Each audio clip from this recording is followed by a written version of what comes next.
ಇನ್ನು ಸರ್ಕಾರದ ಒಂದು ಸುತ್ತೋಲೆ ಪ್ರಕಾರವಾಗಿ ಮನೆ ಮನೆಗೆ ಪೊಲೀಸ್ ಅನ್ನೋ ಒಂದು ಕಾರ್ಯಕ್ರಮ ಯಶಸ್ವಿಯಾಗಿದೆ. ಏನ್ ಸರ್ ಇದ್ರ ಹಿನ್ನೆಲೆ ಏನು? ಎಲ್ಲರಿಗೂ ನಮಸ್ಕಾರ.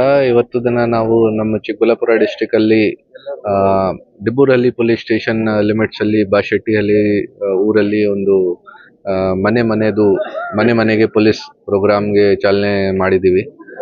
ಬೇಸಿಕ್ಲಿ ಇದು ಸರ್ಕಾರದ ಆದೇಶ ಪ್ರಕಾರ ಮತ್ತೆ ಮಾನ್ಯ ಗೃಹ ಸಚಿವರು ಆದೇಶ ಪ್ರಕಾರ ನಾವು ಈ ಪ್ರೋಗ್ರಾಮ್ಗೆ ಸ್ಟಾರ್ಟ್ ಮಾಡ್ತಾ ಇದ್ದೀವಿ ಅವ್ರದ್ದು ಮಾರ್ಗದರ್ಶನಲ್ಲಿ. ಬೇಸಿಕ್ಲಿ ಈ ಪ್ರೋಗ್ರಾಮ್ದು ಪ್ರಯೋಜನ ಏನಿದೆ ಅದಕ್ಕೆ ಪೊಲೀಸ್ ನಾರ್ಮಲ್ ಆಗಿ ಮೊದಲೇ ಕೂಡ ಬೀಟ್ ಪೊಲೀಸಿಂಗ್ ಮಾಡಕ್ಕೆ ಹೋಗ್ತಾ ಇದ್ದಾರೆ, ಬಟ್ ಆ ಟೈಮ್ಗೆ ಸುಮಾರು ಜನ ಮಿಸ್ ಆಗ್ತಾರೆ.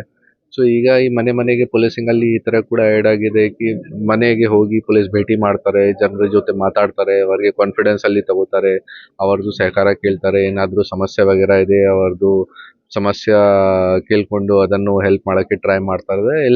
ಎಲ್ಲ ಥರದ್ದು ಸಹಕಾರ ಕೊಡೋಕ್ಕೆ ಟ್ರೈ ಮಾಡ್ತಾ ಇದ್ದಾರೆ. ಈ ಥರದ್ದು ಮನೆ ಮನೆಗೆ ಪೊಲೀಸಿಂಗ್ ವಿಚಾರ ಬಗ್ಗೆ ಇವತ್ತು ದಿನ ನಾವು ಬೈಶೆಟ್ಟಿಯಲ್ಲಿ ಇಲ್ಲಿ ಒಂದು ದೊಡ್ಡದು ಪ್ರೋಗ್ರಾಮ್ ಮಾಡಿದ್ದೀವಿ. ಮತ್ತೆ ಮನೆ ಮನೆಗೆ ವಿಸಿಟ್ ಕೂಡ ಮಾಡ್ತೀವಿ. ಅದೇ ಥರ ಪೂರ್ತಿ ಡಿಸ್ಟಿಕಲ್ಲಿ ಕೂಡ ಇದೇ ಥರ ನಾವು ಬೇರೆ ಬೇರೆ ಸ್ಟೇಷನ್ಸ್ ವತಿಯಿಂದ ಇದೇ ಥರ ಪ್ರೋಗ್ರಾಮ್ಸ್ ಕಂಟಿನ್ಯೂ ಮಾಡ್ತೀವಿ. ಸರ್ ಮುಖ್ಯವಾಗಿ ಈ ಭಾಗದಲ್ಲಿ ಯಾವ್ಯಾವ ತರದ ಒಂದು ಕೇಸ್ಗಳು ಜಾಸ್ತಿ ನಮೂದಾಗ್ತದೆ? ನೋಡಿ, ನಮ್ಮಲ್ಲಿ ಲ್ಯಾಂಡ್ ಡಿಸ್ಪ್ಯೂಟ್ ಕಾರಣ ಬಗ್ಗೆ ಯಾವುದು ಗಲಾಟೆ ಆಗಿದೆ, ಈ ಥರದ್ದು ಸಮಸ್ಯೆ ಇದೆ, ಹೊಡೆದಿದ್ದಾರೆ, ಬೈದಿದ್ದಾರೆ, ಲ್ಯಾಂಡ್ ಡಿಸ್ಪ್ಯೂಟ್ ವಿಚಾರ ಬಗ್ಗೆ, ಅಥವಾ ಈ ಗಡಿ ಭಾಗದಲ್ಲಿ ನಾವು ನೋಡ್ತಾ ಇದ್ದೀವಿ ಪಾಕ್ಸೋ ಕೇಸಸ್ ಜಾಸ್ತಿ ಆಗ್ತಾ ಇದೆ, ಆಕ್ಸಿಡೆಂಟ್ಸ್ ಜಾಸ್ತಿ ಆಗ್ತಾ ಇದೆ. ಅದು ಎಲ್ಲ ವಿಚಾರ ಬಗ್ಗೆ ನಾವು ಪಬ್ಲಿಕ್ ಜೊತೆ ಮಾತಾಡಿದ್ದೀವಿ. ನಮ್ಮ ವಿಚಾರ ಏನಿದೆ ಆ ಕಾನೂನು ಪ್ರಕಾರ ಹೆಂಗೆ ಪಾಲನೆ ಮಾಡಬೇಕು ಕಾನೂನು ಅದು ಎಲ್ಲ ತಿಳಿಸಿದ್ದೀವಿ. ಜೊತೆಗೆ ಅವರಿಗೆ ಏನಾದರೂ ಸಮಸ್ಯೆ ಇದೆ ಅದನ್ನು ಕೂಡ ಅವ್ರ ಜೊತೆ ಡಿಸ್ಕಸ್ ಮಾಡಿಕೊಂಡು ಸಾಲ್ವ್ ಮಾಡೋಕ್ಕೆ ಟ್ರೈ ಮಾಡ್ತೀವಿ. ಸರ್ ಪಬ್ಲಿಕ್ ಪೊಲೀಸ್ ಜೊತೆಗೆ ಯಾವ ರೀತಿ ಒಡನಾಟ ಇಟ್ಕೊಂಡಿದ್ದಾರೆ? ನೋಡಿ, ಈಗ ಪಬ್ಲಿಕ್ ಜೊತೆ ಇಂಟ್ರಾಕ್ಷನ್ ಮಾಡಿದ್ದೀವಿ. ತುಂಬ ಚೆನ್ನಾಗಿ ಥರ ರೆಸ್ಪಾನ್ಸ್ ಮಾಡ್ತಾ ಇದ್ದಾರೆ. ನಮಗೆ ಕೂಡ ಪಬ್ಲಿಕ್ದು ಸಹಕಾರ ಬೇಕು. ಪೊಲೀಸ್ ಪಬ್ಲಿಕ್ಕೋಸ್ಕರ ಇದ್ದೀವಿ. ಸೊ ಪಬ್ಲಿಕ್ದು ನಮಗೆ ಸಹಕಾರ ಸಿಗುತ್ತೆ ಸೊ ಡೆಫಿನೆಟ್ಲಿ ನಮ್ಮೆಲ್ಲರದು ಕೆಲಸ ಕೂಡ ತುಂಬ ಈಸಿ ಆಗುತ್ತೆ. ಮತ್ತು ಪಬ್ಲಿಕ್ದು ಕೂಡ ಸಮಸ್ಯೆ ಏನಿದೆ ಅದು ಸಾಲ್ವ್ ಆಗುತ್ತೆ. ಸೊ ಹೇಗೆ ಥರ ಇವತ್ತು ಈ ಊರಲ್ಲಿ ನಮಗೆ ಸಹಕಾರ ಕೊಟ್ಟಿದ್ದಾರೆ, ನಮಗೆ ನಂಬಿಕೆ ಇದೆ ಕಿ ಪೂರ್ತಿ ಡಿಸ್ಟಿಕಲ್ಲಿ ಅದೇ ಥರ ಜನ ನಮಗೆ ಸಹಕಾರ ಕೊಟ್ಟು ಈ ಕಾರ್ಯಕ್ರಮಕ್ಕೆ ಯಶಸ್ವಿ ಮಾಡ್ತಾರೆ. ಸರ್ ಅಪ್ರಾಪ್ತರ ವಾಹನ ಚಾಲನೆ ಬಗ್ಗೆ ಜನರಿಗೆ ಯಾವ ರೀತಿ ನೀವು ಅವೇರ್ನೆಸ್ ಕ್ರಿಯೇಟ್? ಅಪ್ರಾಪ್ತ ಬಾಲಕರು ಯಾರು ಗಾಡಿ ಡ್ರೈವ್ ಮಾಡ್ತಾ ಇದ್ದಾರೆ, ನಾವು ಅವ್ರ ಮೇಲೆ ಒಂದು ಸ್ಪೆಷಲ್ ಡ್ರೈವ್ ಸ್ಟಾರ್ಟ್ ಮಾಡಿದ್ದೀವಿ ನಮ್ಮ ಡಿಸ್ಟಿಕಲ್ಲಿ. ಮೊದಲೇ ಹಿಂದೆ ವಾರಿಂದ ನಡ್ತಾ ಇದೆ ಅದು ಬೇರೆ ಬೇರೆ ಸ್ಟೇಷನ್ಸ್ ವತಿಯಿಂದ. ನಿನ್ನೆ ಕೂಡ ನಾವು ಚಿಕ್ಕಬಳ್ಳಾಪುರಲ್ಲಿ ಅರೌಂಡ್ 40 ವೆಹಿಕಲ್ಸ್ ಸೀಸ್ ಮಾಡಿ ಪೇರೆಂಟ್ಸ್ಗೆ ಕರೆದಿದ್ದೀವಿ ಸ್ಟೇಷನಲ್ಲಿ. ಅದೇ ಥರ ಬಾಗೇಪಲ್ಲಿಯಲ್ಲಿ 40 ವೆಹಿಕಲ್ಸ್, ಚಿಂತಾಮಣಿಯಲ್ಲಿ 20 ವೆಹಿಕಲ್ಸ್.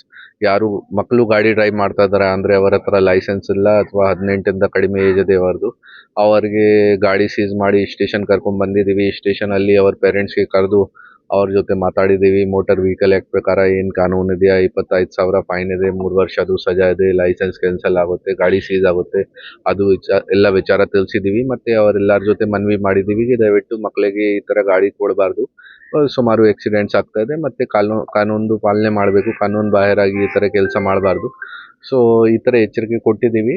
ಡೆಫಿನೆಟ್ಲಿ ಇದನ್ನು ಕಂಟಿನ್ಯೂ ಮಾಡ್ತೀವಿ. ಮತ್ತು ಆಮೇಲೆ ಕೂಡ ಚೇಂಜ್ ಆಗಲ್ಲ ಜನದು ಆ್ಯಟಿಟ್ಯೂಡ್ಗೆ, ಸೊ ಆಮೇಲೆ ಅವ್ರ ಮೇಲೆ ಕೇಸಸ್ ರಿಜಿಸ್ಟರ್ ಮಾಡ್ತೀವಿ. ಎಷ್ಟು ಪ್ರಕರಣ ದಾಖಲಾಗಿದೆ?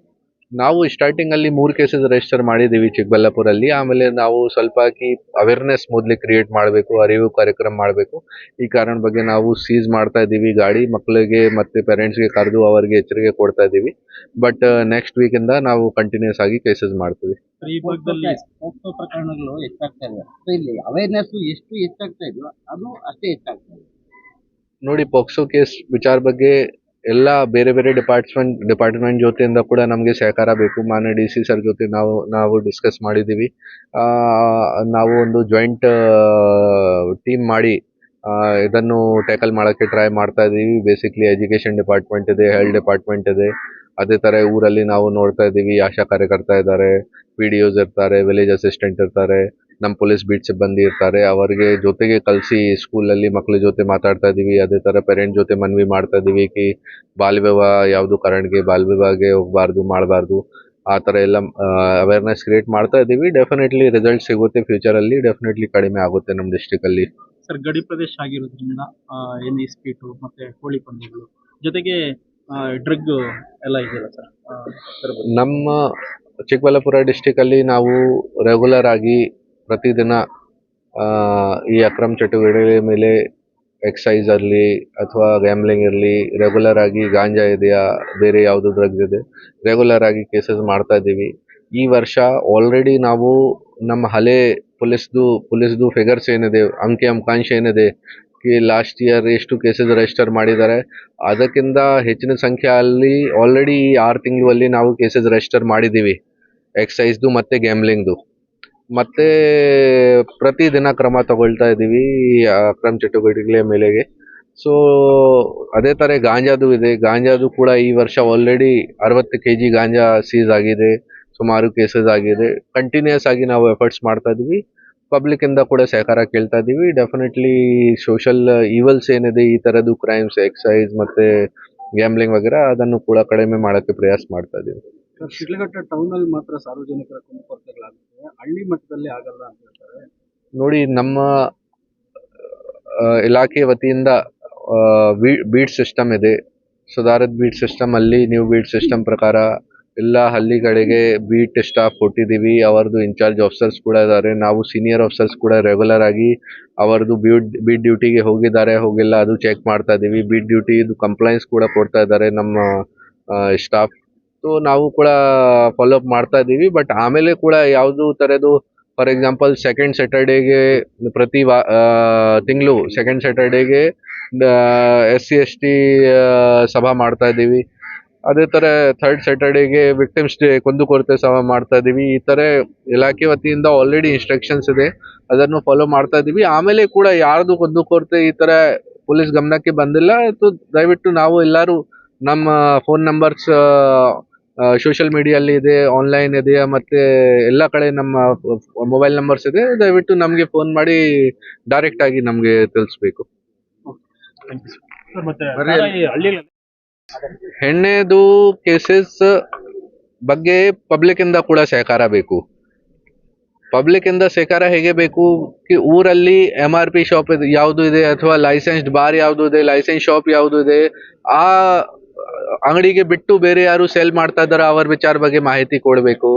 ಯಾರು ಸಾಗಾಣಿಕೆ ಮಾಡ್ತಾ ಇದ್ದಾರಾ ಅವ್ರ ಬಗ್ಗೆ ಮಾಹಿತಿ ಕೊಡಬೇಕು.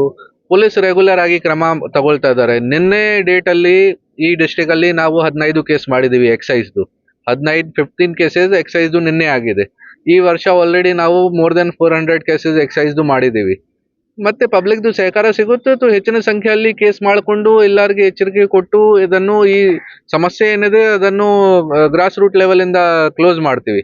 ಬಟ್ ಈ ಸಮಸ್ಯೆಗೆ ನಮಗೆ ಪೊಲೀಸ್ಗೆ ದೊಡ್ಡ ಲೆವೆಲ್ ಅಲ್ಲಿ ಪಬ್ಲಿಕ್ದು ಸಹಕಾರ ಬೇಕು.